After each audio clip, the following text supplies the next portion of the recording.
Hi అండి, నమస్తే. Welcome back to Nanda's cooking channel.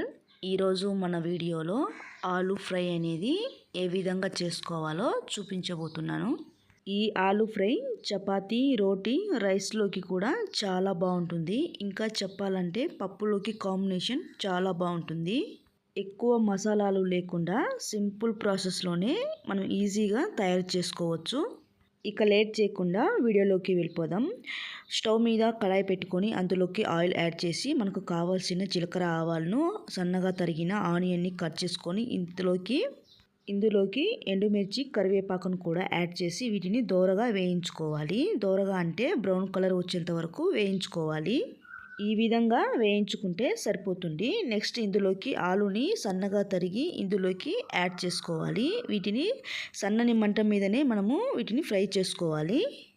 ఆలూని add చేసిన తర్వాత ఈ ఆనియన్ అనేది కలిసేలాగా, ఈ ఆలూకి పట్టేలాగా మనము మంచిగా కలుపుకోవాలి. నెక్స్ట్ ఇందులోకి రుచికి సరిపడినంత సాల్ట్ను యాడ్ చేసుకొని, పావు టీ స్పూన్ పసుపును, 1 టేబుల్ స్పూన్ కారంను యాడ్ చేసుకొని, 1 టేబుల్ స్పూన్ ధనియాల పౌడర్ను యాడ్ చేసుకొని, అంతేనండి, ఇందులోకి ఏం అవసరం లేదు. ఇంకా వీటితోనే ఈ ఆలూ ఫ్రై అనేది చేసుకోవాలి. చాలా బాగుంటుంది. ఈ ఆలూ ఫ్రైకి వెల్లుల్లి అనేది కొంచెం ఎక్కువగా యాడ్ చేసుకుంటేనే టేస్ట్ బాగుంటుంది. చూస్తున్నారు కదా, ఈ విధంగా ఫ్రై అయిన తర్వాత ఈ విధంగా మనం కలుపుకొని సన్నని మంట మీదనే కుక్ చేసుకోవాలి. ఈ మసాలాలు ఆలూకి బాగా పట్టేలాగా కలుపుకొని వీటిని మంచిగా ఫ్రై చేసుకున్న తర్వాత ఇందులోకి టమాటాలను కూడా కావాలి అంటే యాడ్ చేసుకోవచ్చు, లేకుంటే స్కిప్ చేయొచ్చు. నేనైతే 2 టమాటాలను ఇందులోకి సన్నగా తరిగి యాడ్ చేసుకుంటున్నాను. ఈ టమాటా కూడా ఆలూకి బాగా పట్టేలాగా కలుపుకొని సన్నని మంట మీదనే ఈ టమాటాలను కూడా మంచిగా మగ్గించుకోవాలి.